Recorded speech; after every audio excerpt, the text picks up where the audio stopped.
Hello दोस्तों, कैसे हैं आप सभी। तो आज 3 मार्च फर्स्ट शिफ्ट का आपका पेपर छूट गया है और कई सारे जो लोग भाई हमारे साथ जुड़े हुए हैं जिनका आज पेपर था उनसे मैंने बातचीत करके ये सेशन आपके साथ शेयर कर रहा हूं। और मैं आपको बता दूं, इसमें सब लोग क्वेश्चन लेकर आते हैं, लेकिन उससे भी ज़्यादा इंपॉर्टेंट है यह चीज़ होती है कि किन टॉपिक से क्वेश्चन आ रहे हैं, जो कि आपकी परीक्षा के लिए बहुत इंपॉर्टेंट होंगे। तो इस सेशन में हम बात करने वाले हैं कि आज क्या चेंज हुआ है। 3 मार्च फर्स्ट शिफ्ट की यह एनालिसिस होने वाली है। मैथ रीजनिंग किस टॉपिक से सबसे ज़्यादा क्वेश्चन आ रहे हैं, ठीक है, इस बारे में हम चर्चा करेंगे। मैथ में कौन से टॉपिक से क्वेश्चन आ रहे हैं, रीजनिंग में किस टॉपिक से सबसे ज़्यादा क्वेश्चन आ रहे हैं, और जीके जीएस में किस टॉपिक से आपके क्वेश्चन पूछे जा रहे हैं। और यही आपके परीक्षा के लिए इंपॉर्टेंट रोल प्ले करेगा, क्योंकि आपको मैं बता दूं, रेलवे का जो पैटर्न रहता है ना, जैसे मान लो एक शिफ्ट में कोई चीज़ पूछ ली तो वो दूसरी शिफ्ट में पूछी जाएगी, तीसरी शिफ्ट में पूछी जाएगी। आप चाहें तो आरपीएफ एसआई का पेपर उठा के देख लीजिए, आपको यही सब चीज़ें फॉलो करती नजर आएंगी। ठीक है, तो मैं आपको इस सेशन में बताऊंगा कि जीके जीएस से कितने क्वेश्चन किस सब्जेक्ट से पूछे गए हैं, रीजनिंग में कितने क्वेश्चन किस सब्जेक्ट से पूछे गए हैं, और मैथ में कितने क्वेश्चन किस सब्जेक्ट से ज़्यादा पूछे जा रहे हैं। और जिनका भी अभी एग्जाम है 1-2 दिन के अंदर, वो उन टॉपिक पर ज़्यादा ध्यान देकर जाएं, क्योंकि इन्हीं टॉपिक से आपकी परीक्षा में ज़्यादा क्वेश्चन बनने वाले हैं। ठीक है, तो स्टार्ट करते हैं बिना किसी देरी के। ठीक है, तो सबसे पहले हम बात कर लेते हैं आपका जीके के बारे में। जीके के कैसे टॉपिक आपसे पूछ रहा है, कितने क्वेश्चनों का वेटेज रह रहा है, ठीक है, ये आपकी इंपॉर्टेंट होने वाले हैं। ठीक है, जैसे वहीं बात करें हम पॉलिटी की, तो पॉलिटी में भाई साहब आपके 7 से 8 क्वेश्चन आपको देखने को मिल रहे हैं। जो भी हमारे भाई हैं जो हमारे साथ जुड़े हुए हैं, उनका पेपर है आज 3 मार्च को, तो उन्होंने हमारे लिए व्हाट्सएप पर मैसेज किया और बताया कि ऐसे क्वेश्चन पूछे जा रहे हैं। ठीक है, तो आज जो है 7 से 8 क्वेश्चन आपके पॉलिटी के पूछे जा रहे हैं। और मैं आपको बता दूं, रेलवे और एसएससी का जो एग्जाम एनालिसिस है वो बंद कर दिया, लेकिन यह चीज़ आपके लिए बहुत इंपॉर्टेंट होगी। मेरी बात आप याद रखिएगा जब आप एग्जाम से बाहर आएंगे एग्जाम देकर। ठीक है, और वहीं बात करें हिस्ट्री से, तो हिस्ट्री से आपके 6 से 7 क्वेश्चन पूछे जा रहे हैं। वहीं बात करें ज्योग्राफी से 6 से 7 क्वेश्चन बन रहे हैं। इकोनॉमिक्स की बात करें तो 5 से 6 क्वेश्चन आपके बन ही रहे हैं। स्टैटिक जीके आपके 5 से 6 क्वेश्चन और कहीं कहीं पर 7 से 8 क्वेश्चन भी आपसे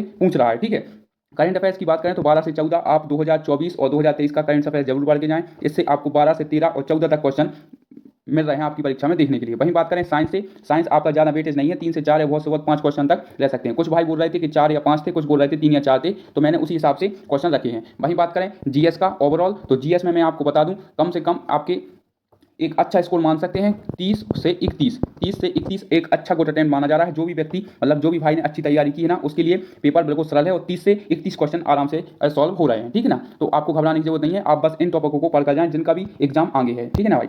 अब बात कर लेते हैं हम क्या रीजनिंग के बारे में। तो रीजनिंग की बात करें तो सीरीज से आपके कुल 2 क्वेश्चन पूछे गए हैं। ठीक है, थोड़ी मॉडरेट थे, भाई बता रहे थे कि थोड़ी मॉडरेट पूछे गए थे, जो कि सीरीज से 2 क्वेश्चन थे। वहीं बात करें कोडिंग डिकोडिंग से आपके 4 से 5 क्वेश्चन पूछे गए हैं। वर्ड फॉर्मेशन से 1 क्वेश्चन पूछा गया है। मिसिंग नंबर से आपका 1 क्वेश्चन पूछा गया है। ठीक है, और वहीं बात करें वेन डायग्राम से आपके क्वेश्चन बनते हैं, जिसका 1 क्वेश्चन था। कथन निष्कर्ष की बात करें तो 1, 2 से 3 क्वेश्चन आपके पूछे गए हैं। ठीक है, कथन निष्कर्ष से। सिमिलर सेट से आपका 1 क्वेश्चन था। डायरेक्शन से आपके 2 क्वेश्चन पूछे गए हैं।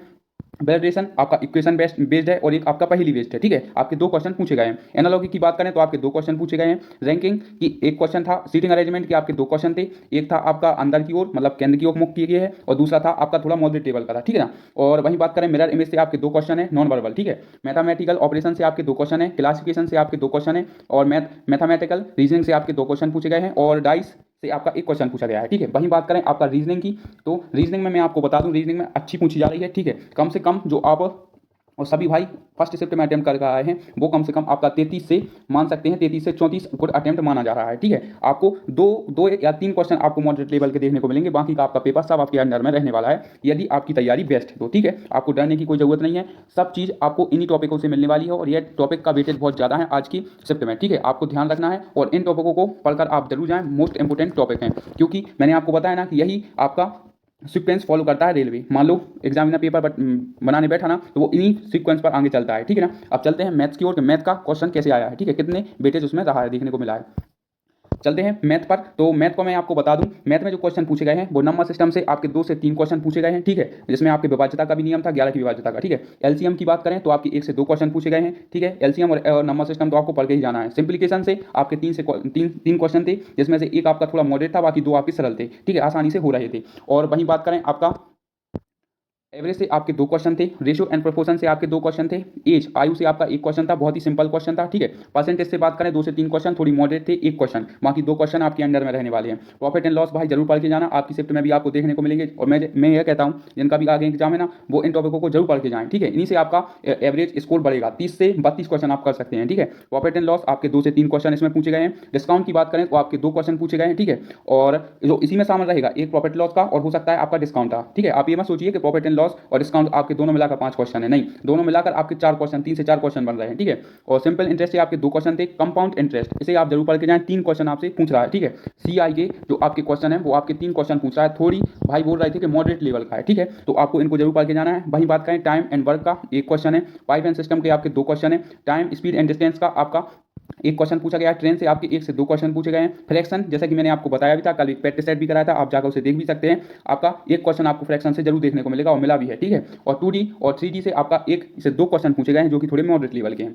ठीक है ना गाइस। तो ये थे आपके मैथ के कुछ क्वेश्चन। और मैं आपको बता दूं, आपका जो मैथ में गुड अटेम्प्ट माना जा रहा है वो माना जा रहा है आपका 31 से 33 के बीच में, 32 नहीं कहूँगा, 33 के बीच में, 31 से 33 के बीच में एक अच्छा गुड अटेम्प्ट है। और कई सारे बच्चे या बोले भाई लोग सब अच्छे से पेपर कर रहे हैं, बस 2 से 3 क्वेश्चनों में ही परेशानी जा रही है, थोड़ी कैलकुलेशन मान सकते हैं, ठीक है, थोड़ा एग्जामिनर घुमा रहा है, ठीक है ना। तो आपके केवल 2 से 3 क्वेश्चनों में आपको परेशानी जाने वाली है, बाकी का आपका पेपर बहुत बढ़िया रहा है। आप बिल्कुल शांत मन से पेपर दीजिए। और आपको मैं बता दूं, यही सीक्वेंस आपको दिखने वाला है। जब आप अपना पेपर देकर बाहर निकलेंगे तो आप इसकी पीडीएफ ले लेना, पीडीएफ आपको टेलीग्राम चैनल पर मैं डाल दूंगा, ठीक है, आप मिला लेना। इन्हीं क्वेश्चन से आपके सबसे ज़्यादा वेटेज रहने वाले हैं, ठीक है। तो बात करें ओवरऑल कितने क्या क्वेश्चन आ रहे हैं, ठीक है, तो मैं आपको बता दूं, आपका जो पेपर है ना वो यदि आप 90 प्लस स्कोर करते हैं, 90 प्लस स्कोर करते हैं तो आपका पेपर एक good attempt and safe score में माना जाएगा, ठीक है। और यदि आप उससे कम अटेम्प्ट करते हैं तो हो सकता है कि आपको कम से कम करना है, वो करना है आपको 85 से प्लस ही करना है, उससे आप कम मत कीजिए, क्योंकि आपको प्लस नॉर्मलाइजेशन का फायदा भी मिलने वाला है, ठीक है।